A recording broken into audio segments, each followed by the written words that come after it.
حکومت تھی پچھلے 10 سال اور اب تقریباً 1 سال اس نے نہ تو قرضہ کم کیا، کہا گیا تھا ہم ڈیم بنائیں گے، ہم نے پتہ نہیں 500 ڈیم بنا دیے جی خیبر پختونخوا کے اندر، کوئی مجھے بتا دیں کہاں ہے ڈیم؟ وائی ناٹ کے پی؟ فائنینشیل مس مینجمنٹ اپنی جگہ پہ، قرضہ جات اپنی جگہ پہ، حکومت 11 سال سے ہے، نصیحتیں ہمیں کر رہے ہیں، آپ ان سے کس بات کا بدلہ لے رہے ہیں؟ پہلے پنجاب میں بزدار کے تھرو بدلہ لیا، اب کے پی میں علی امین کے تھرو بدلہ لے رہے ہیں۔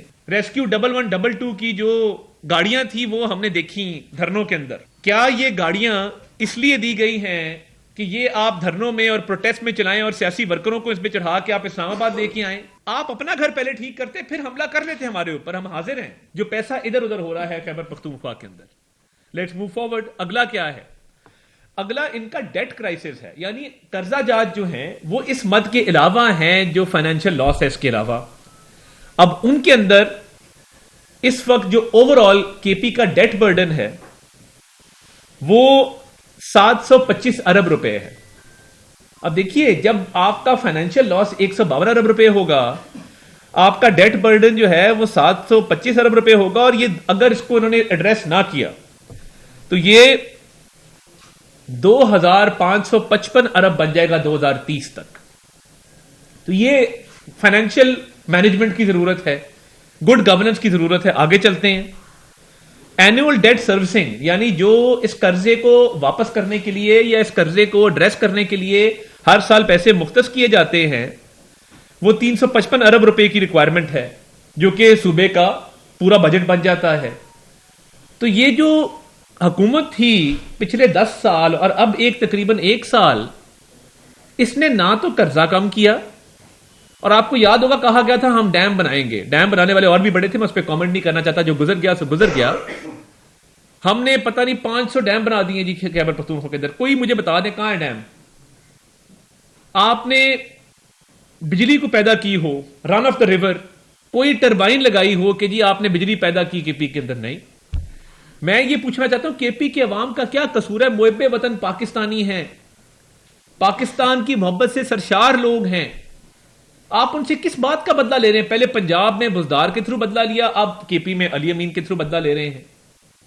کوئی فائنینشیل مس مینجمنٹ کا نوٹس نہیں ہے، اور یہ قرضہ چڑھا ہے آپ کے دور میں۔ اللہ کا فضل ہے کہ میاں شہباز شریف صاحب کی حکومت ڈیفالٹ سے اٹھا کے ملک کو لے آئی ہے استحکام سے بھی آگے۔ ہمارا مقصد تھا ڈیفالٹ سے استحکام، استحکام سے گروتھ، اب گروتھ کی طرف جا رہے ہیں۔ بانی چیئرمین پی ٹی آئی نے اعتراف کیا کہ اکانومی سٹیبل ہو گئی، اور ہر بندے کو نظر آ رہا ہے۔ دیکھیے جب پچھلے سال مہنگائی 32% کے اوپر تھی اور اس سال وہ 4% پہ آئی ہے، تو کیا یہ خیبر پختونخوا کی صوبائی حکومت کی ذمہ داری نہیں ہے کہ وہ پرائس کنٹرول کمیٹیاں بنائیں؟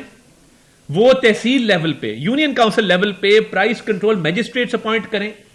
پنجاب کے اندر جب ٹرانسپورٹ کے کرائے کم ہوتے ہیں، فار ایگزامپل ابھی اڈے سیل ہوتے ہیں، ٹرانسپورٹ کی بزنسز سیل ہوتے ہیں، اور جتنے بھی ٹرانسپورٹ کے اوپر کرایوں میں کمی ہوتی ہے یہاں پہ کمیٹیاں بنی ہوئی ہیں، یہاں پہ وزیر مختص ہیں اس کام کے لیے، یہاں پر پرائس کنٹرول میجسٹریٹس مختص ہیں اس کام کے لیے۔ تو خیبر پختونخوا میں لوگوں سے کس بات کا بدلہ لے رہی ہے ان کی حکومت کہ مہنگائی پچھلے سال 32% تھی، اس سال 4% ہے، کرائے وہیں پہ ہیں، قیمتیں وہیں پہ ہیں۔ وفاق میں بھی ہم نے قیمتوں کو کنٹرول کیا ہے پچھلے سال کے مقابلے میں۔ اگر اوور آل آپ دیکھیں، پیٹرول سستا ہے، آٹا سستا ہے، اشیاء خرد و نوش نیچے آ رہی ہیں۔ وائی ناٹ کے پی؟ فائنینشیل مس مینجمنٹ اپنی جگہ پہ، قرضہ جات اپنی جگہ پہ، حکومت 11 سال سے ہے اور نصیحتیں ہمیں کر رہے ہیں۔ ہماری فورن ریمیٹنسز بڑی ہیں، ہمارے فورن ایکسچینج ریزروز بڑے ہیں، روپیہ مستحکم ہوا ہے، اسٹاک مارکیٹ 1 لاکھ کراس کر گئی ہے۔ تو یہ سارے میکرو اکنامک انڈیکیٹرز شہباز شریف صاحب کی حکومت میں بہتر ہے، اللہ کا فضل ہے۔ پنجاب میں مریم نواز شریف صاحب محنت کر رہی ہیں، روز ایک نیا منصوبہ لانچ ہوتا ہے، وہ ایک فیل گڈ فیکٹر ہے، ایک گڈ ول کریٹ ہوئی ہے، قیمتیں کم ہوئی ہیں۔ وہاں پہ فائنینشیل مس مینجمنٹ اپنی جگہ پہ جو میں نے 152 ارب کی بتائی، اور 725 ارب روپے کے قرضے اپنی جگہ پہ۔ اب آگے چلیں، گورننس فیلئر۔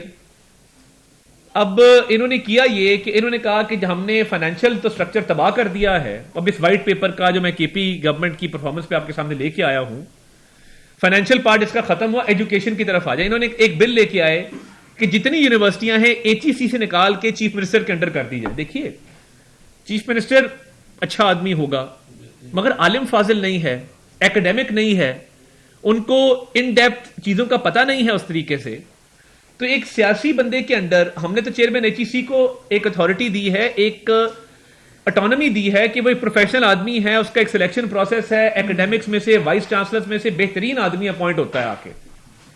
تو کیا وجہ ہے کہ ابھی تک وہ خیبر پختونخوا کی حکومت یونیورسٹی کو اپنے انڈر کرنا چاہتی ہے, اور یونیورسٹیز کے حالات یہ ہیں کہ ادھر ٹوٹل اس وقت تنخواہیں نہیں دے رہے اپنے ٹیچرز کو, پروفیسرز کو, ٹیچر سڑکوں کے اوپر ہے, فائنینشیل مس مینجمنٹ, کرپشن, فراڈولنٹ پیمنٹس اور بڑھتے ہوئے قرضہ جات, اس کے بعد آپ کا گورننس کا ٹوٹل فیلئر کہ آپ اپنے ٹیچرز کو تنخواہیں نہیں دے رہے, وہ سڑکوں پر احتجاج کر رہے ہیں.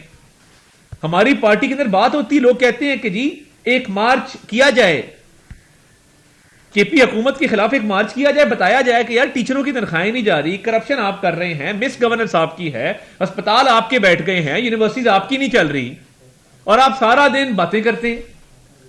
تو یہ لوگ کہتے ہیں ہمیں, مگر ہم تو چاہتے ہیں کہ فہم و تفہیم سے معاملات آگے بڑھے. ہم کوئی ایسا قدم نہ لیں. یہ وائٹ پیپر آپ کے سامنے پلیس کر دیا گیا ہے, اس میں تمام چیزیں آپ خود پڑھ سکتے ہیں کہ کیا کیا مس گورننس کی چیزیں اس میں شامل ہیں. اچھا, پھر انہوں نے ایک ان کا میڈیکل کمپلیکس کا سکینڈل آیا. میڈیکل کمپلیکس کا جو سکینڈل آیا اس کے اندر انہوں نے نوشہرہ میڈیکل کمپلیکس میں 50 لوگوں کو انلیگل ان کی اپوائنٹمنٹ کی. اب وہ اینٹی کرپشن کے نوٹسز کے باوجود جو ہے وہاں پہ انلیگل اپوائنٹمنٹس ہوئی ہیں. آپ ٹورزم مینجمنٹ دیکھ لیں, ان کا کائٹ کا پروجیکٹ تھا 268 بلین روپیز, اس میں مس اپروپریٹ ہوئے, اور وہ ایکسیڈ کرتا ہے جو 15% اس کا تھریش ہولڈ ہے. آگے آپ چلیں تو مجھے بتائیے, وہ پولیس ریفارمز پہ بڑا واویلا تھا کہ جی پولیس ریفارمز ہو گئے. اگر پولیس ریفارمز کے پی کے اندر نیک نیتی سے ہوتے تو اس وقت جو ہے پولیس ریفارمز ہوتے تو پھر یہ لا لیسنس کیوں ہوتی, لا اینڈ آرڈر کی اتنی بری صورتحال کیوں ہوتی, کیوں ہر جگہ پہ وہاں پہ دہشت گرد دندناتے پھرتے. کیا صوبائی حکومت کا بنیادی طور پہ یہ کام نہیں ہے کہ وہ لا اینڈ آرڈر کو ٹھیک کرے؟ لا اینڈ آرڈر خراب ہے تو آپ کے پولیس ریفارمز کدھر گئے ہیں؟ آپ نے پنجاب کی طرح سی ٹی ڈی کی فورس کیوں نہیں کھڑی کی؟ طالبان کو آپ واپس لے آئے, ٹھیک ہے آپ کی دوستی تھی, بہت اچھی بات ہے, مگر پھر اس کا سدباب بھی کرنا تھا نا کہ اس کا ایک فال آؤٹ ہے, لا اینڈ آرڈر کی سچویشن ہے. اگر تو پچھلے 11 سال سے آپ کی حکومت نہ ہوتی, آپ 100 لوگوں سے گلا کر سکتے تھے کہ جی یہاں پہ لا اینڈ آرڈر کے بڑے برے حالات ہیں, میں کیا کروں. مگر آپ نے 11 سال میں پولیس کو کیا اکوپمنٹ لے کے دیا, کیا بختر بند گاڑیاں لے کے دی, کیا جیمرز لے کے دیے, کیا جدید اسلحہ لے کے دیا, کیا ان کو ٹرکی یا باقی ممالک میں بھجوایا جس طرح لاہور کی ڈولفن پولیس ترکی سے ٹریننگ لے کے آئی؟ کیا سی ٹی ڈی کو پاک آرمی سے ٹریننگ دلوائی؟ ہر بات پہ فوج کو آپ یاد کر لیتے ہیں پروپیگنڈا کے لیے. تو کیا فوج کی ذمہ داری ہے پروونشل لا اینڈ آرڈر کو مینٹین کرنا یا پولیس کی ذمہ داری ہے؟ یہ طے کر لیں. آپ کا یہ بھی پرابلم ہے کہ آپ کیونکہ سیاست کرتے ہیں, ہسپتال تباہ, یونیورسٹیاں تباہ, لا اینڈ آرڈر آپ کا تباہ, اور آپ کے پاس کوئی بات نہیں کرنے کو کہ جب فائنینشیل مس اپروپریشن کی بات آتی ہے تو یہ آپ پولیس ریفارمز آپ کے کہیں نظر نہیں آئے ہیں. اگر ہوتے تو آج لا اینڈ آرڈر کی اتنی بری صورتحال آپ کے صوبے میں نہ ہوتی. آگے چلیں.